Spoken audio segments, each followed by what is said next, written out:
Halo kakak-kakak, salam sehat untuk kita semua. Sebelum lanjut menonton video ini, mari subscribe, like, and share dulu agar tidak ketinggalan video terbaru dari channel kami. Langsung aja kita mulai. Coming up. Yang pertama adalah ketika kita opening nih, biasanya kesalahan yang terjadi yang tidak sesuai dengan KBBI adalah penggunaan kata yang terhormat dan yang kami hormati. Biasanya kalau misalnya opening, dimulai dengan selamat datang dan selamat pagi kami ucapkan kepada yang terhormat Gubernur DKI Jakarta, Bapak Anies Baswedan. Kemudian yang kedua, dan kami juga ucapkan selamat pagi dan selamat datang kepada yang terhormat Kepala Dinas Pariwisata DKI Jakarta, Bapak siapa gitu misalnya. Nah, itu kan pengulangan ya. Jadi yang namanya yang terhormat itu cuma ada satu yang paling.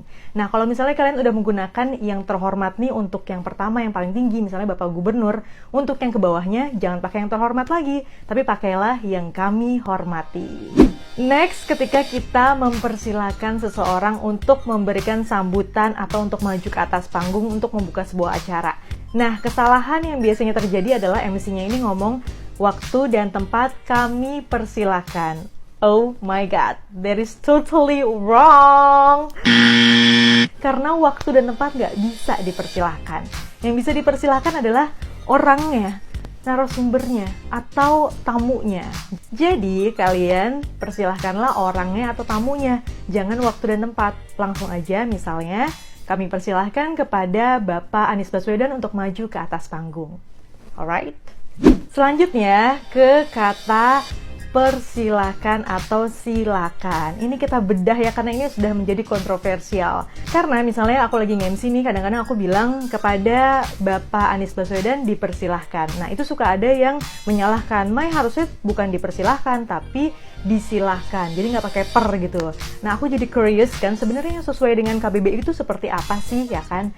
Kita bedah dulu, ini dari pronunciation-nya. Jangan pakai H, itu yang paling penting. Jadi, silakan, persilakan, jangan pakai H, itu dari pronunciation-nya. Nah, kalau dari katanya, kalau kita cek ke Kamus Besar Bahasa Indonesia, ternyata kata yang tersedia adalah silakan. Nah, terus aku bingung nih, sebenarnya boleh nggak sih disambungin sama imbu handi, jadi disilahkan atau dipersilahkan? Nah, karena ragu, aku sudah sampai menanyakan kepada ahli bahasa di Sekretariat Negara ya ini ya. Nah, ternyata kalau bisa kata-kata tersebut itu jangan diberi imbu handi. Jadi langsung saja persilakan atau silakan. Kedua kata itu benar ya. Jadi langsung aja misalnya kepada Gubernur DKI Jakarta Bapak Anies Baswedan kami persilakan. Oke, moving on ke kata sesuai dengan KBBI selanjutnya. Ini sebenarnya bukan ejaan atau pakai imbuhan atau gimana ya. Ini hanya pronunciation aja. Kadang-kadang kita sering banget mengucapkan kata saudara-saudara, ya kan? Nah, kalian harus make sure kalau pronunciasinya bukan saudara-saudara, oke? Jadi bukan cuma bahasa Inggris aja yang pronunciation-nya harus benar, bahasa Indonesia juga kita harus benar pengucapan katanya. Seperti apa? Coba ulangi lagi. Saudara-saudara. Saudara-saudara. Saudara, bukan saudara, oke? Nah, selanjutnya, biasanya kalau misalnya agendanya mau berganti nih, si Master of Ceremony ini suka bilang untuk mempersingkat waktu langsung saja gitu kan lah. Nah, berdasarkan KBBI itu tuh salah, karena waktu tidak bisa disingkat-singkat. Yang bisa disingkat adalah kata misalnya gitu kan. Kalau waktu nggak bisa disingkat, tapi bisa apa? Bisa dihemat atau diefisiensikan. Nah, jadi diubah aja kalimatnya menjadi misalnya nih, untuk mengefisiensikan waktu, langsung saja kita masuk kepada acara berikutnya, yakni sambutan-sambutan. Berkaitan dengan mengganti agenda atau ke acara selanjutnya, kadang-kadang seorang MC juga sering banget kepleset ngomong menginjak ke acara berikutnya. Nah, kata menginjak ini sesuai dengan KBBI memang benar ya, tapi biasanya digunakan untuk jangan menginjak rumput. Nah, kalau ke acara berikutnya, jangan menggunakan menginjak, gunakanlah kalimat lain misalnya masuk ke dalam acara berikutnya. Atau langsung saja, acara selanjutnya adalah gitu. Karena kalau kata menginjak ini kita gunakan untuk masuk ke acara berikutnya, kayaknya kesannya agak rancu gitu. Menginjak ke agenda berikutnya, agak rancu. Jadi gunakanlah kata-kata yang lebih simple seperti acara selanjutnya adalah. Sesimpel itu guys. Gak usah banyak improvisasi yang malah melanggar KBBI.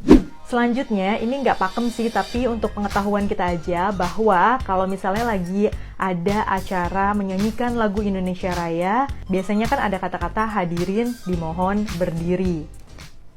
Nah, ada yang tidak setuju dengan kalimat ini, walaupun ini udah widely used ya, udah digunakan di mana-mana, bahkan di acara kenegaraan pun kata-katanya hadirin dimohon berdiri, kayak udah pakem banget gitu. Nah, ternyata dari kalimat hadirin dimohon berdiri ini banyak beberapa ahli bahasa yang tidak terlalu setuju. Karena kenapa? Karena jadi rancu, siapa yang meminta mereka berdiri gitu loh.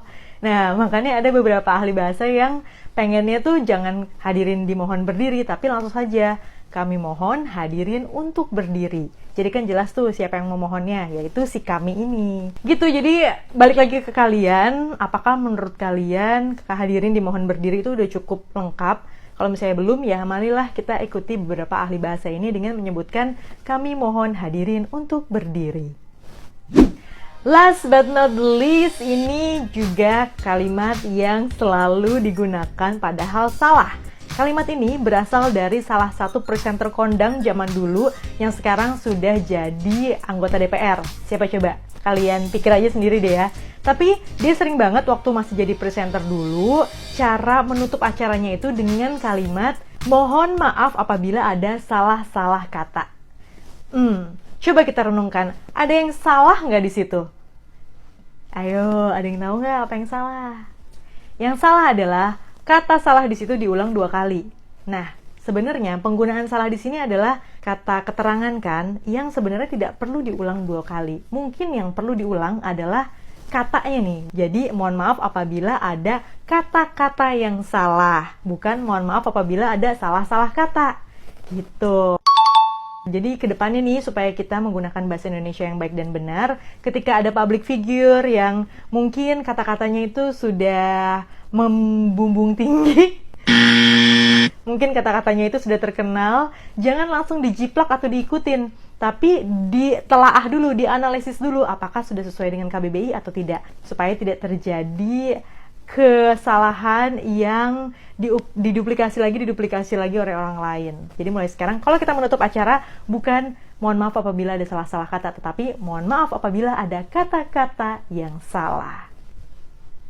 Alright guys, itu dulu pembahasan kita mengenai kata-kata yang sering kali salah digunakan oleh seorang Master of Ceremony yang tidak sesuai dengan KBBI. Kalau misalnya kalian punya mungkin kata lain yang belum kita ketahui, atau mungkin pengen menyanggah kata-kata yang sudah aku ucapkan, silahkan komen di bawah, kita bahas bareng-bareng bagaimana cara menjadi Master of Ceremony yang sesuai dengan KBBI. Sampai di sini dulu, terima kasih udah nonton video ini, semoga bermanfaat untuk karir per-MC-an kita, semoga makin keren dan makin jaya, oke? Thank you so much for watching my video, don't forget to leave a like, comment, and subscribe, bye-bye!